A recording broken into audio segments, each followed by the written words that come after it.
Hi everyone, welcome to Talking Tiny with Tara. So today we're going to talk about the tiny challenge. So here is what I have been doing. We currently live in about a 1,300 square foot 3-bedroom apartment in Glens Falls. And this is a downsize significantly from an almost 3,000 square foot house that we lived in Moreau, New York, when we had the house. So this transition already has happened, but we're going to have to cut that down by half, if not a little bit more, when it's time to go live tiny ourselves. So I want to talk to you about some challenges with it, and I also want to tell you some things that we're doing to improve our quality of life. So one of the things is that Angela and I pick one item a day to either get rid of completely, throw it away, we donate it, or we sell it. And it's an every other day process, meaning I get one day, then she gets the next. And so I can tell you that we've been doing this now for about a month, and our apartment doesn't look any different. So if that tells you anything, people get a lot of stuff, and then we get really good at organizing how to hide it, put it away. You don't even realize you have it. We have an entire weekend scheduled already just to do the entire weekend of basement cleaning. Because we have a lot of stuff down there. Now, we've only lived here a year and a half. How did that happen? I don't know, because we got rid of 80% of our stuff when we moved here. But you build stuff. As you live somewhere, you kind of fit into that space. So here are some things that we have done. So not only have we come up with a system where we're trying to very slowly and not traumatically get rid of all of our items and our things and our belongings. It's and we have to agree when we get rid of those things. The idea is that by the time it's ready to get into a tiny home, we don't have to go through this huge flushing out of our stuff process, because we will have already done it over a period of time. And the rule is if you haven't used it and you don't even know that you have it, within a year's time, you don't need it. You don't even realize you have it. So that's also another metric that we're using. So you're probably wondering why I have all this stuff in front of me. So part of going tiny is making sure that not only the stuff that you do have, that you don't want to relinquish or get rid of, has a lot of purpose and meaning. So we've gone through this process. And if you can see, this is the bar that is in our kitchen. And in the back side of it, it has our little cutting boards, our bowls, a little blender, our Ziploc bags, some platters, and some bowls. And that's about it. This is all of our cookware that's in this island. And of course on that side are a couple of chairs. The kitchen has a lot of cabinetry, but I'd like to point out that they're extremely tall and high. So Angela and I don't use the one above the fridge at all, and everything else that's over here is half empty from the halfway point up, because we can't reach it. So we're already kind of living tiny in that perspective. We don't have a ton of dishes. And we only have one spot for a pantry. So to tie this all in, we also are being very, very conscious of the items in which we use. We're trying to get away from plastic completely. This is a personal journey. I just know that the research that I've done, plastic is not our friend. It's also extremely difficult to get away from plastic. It's in literally every aspect of our lives, from shampoo bottles to what our milk comes in. I don't drink milk, but I do consume half and half.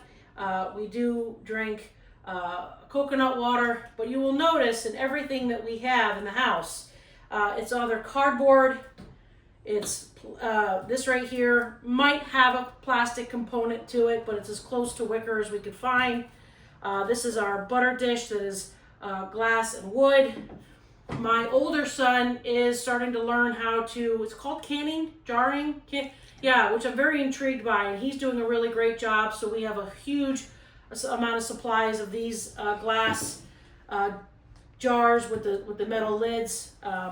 So we also use wood, which is a natural supply. Almost all, this is plastic, this is metal, and this is glass. So this is hand soap. These are in our bathrooms and our kitchen sink. This is our oil that we cook with, and we make sure that it's healthy oil, because there's a lot of stuff out there about oil. Another thing too is that we just made a change to these recyclable, compostable bags. So we have them in all the sizes. They have snack, we have the gallon, we have all of that. And then we also have trash bags. Lisa, could you grab me a thing of toilet paper that's in the bathroom, please? So these are compostable trash bags. So we're trying to get away from plastic when it comes to that. Another thing that I love to tell all my family and friends is that we no longer use regular toilet paper. This is a product that we use. It's bamboo toilet paper. There's a lot of companies out there that say they're bamboo and they're not, so be careful. But this right here on the packaging even says 0 plastic, 100% bamboo and biodegradable. I will say it's nice on the tushy and everything else that you might want to use it for. So highly recommend. It is a little on the pricier side, but I will tell you, you use less of it because it's good quality. So these are kind of things that we're trying to have in our life.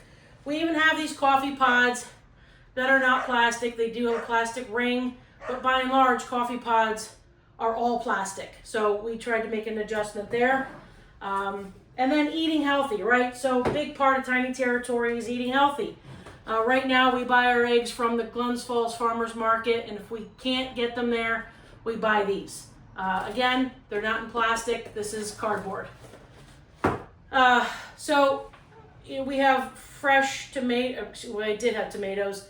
Lemons for lemon water. Onions, because we use onions a lot to cook.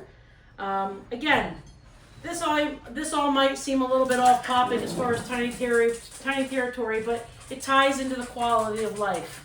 Making a decision to live a clean life, a responsible life, and ensuring that the way that you move through your life, that you're being considerate of land, you're being considerate of the earth. A huge component of Tiny Territory is going to be having a compost pile, teaching people how to recycle, and being responsible in a sense that we are not going to do anything purposely to hurt the land or to pollute it, because we're all living in an enormous amount of pollution. It's in the air, it's in our water, it's everywhere. So you have to make an effort. And there's all kinds of really cool documentaries and things you can read online and things that you can do. You can pick one thing a month that you want to try to switch out on. I don't even have plastic for shampoo and conditioner. I have the little cool little rice bars that sit on a little rack. So I don't have plastic in my shower. I don't have plastic in my life for the most part. There's some things that I haven't been able to get around. We can't seem to find dish soap that's not in a plastic bottle. We are a huge component of Dr. Bonner's soap, which does come in a cardboard container like this, and we use that for our laundry. But I can't, there's just some areas where we still have plastic in our life, but it's an effort. It's trying. This was probably the biggest thing I was super proud of, was the trash bags, because we fill a trash bin about every 3 days. We throw all of our food out in the yard so that the animals can have it.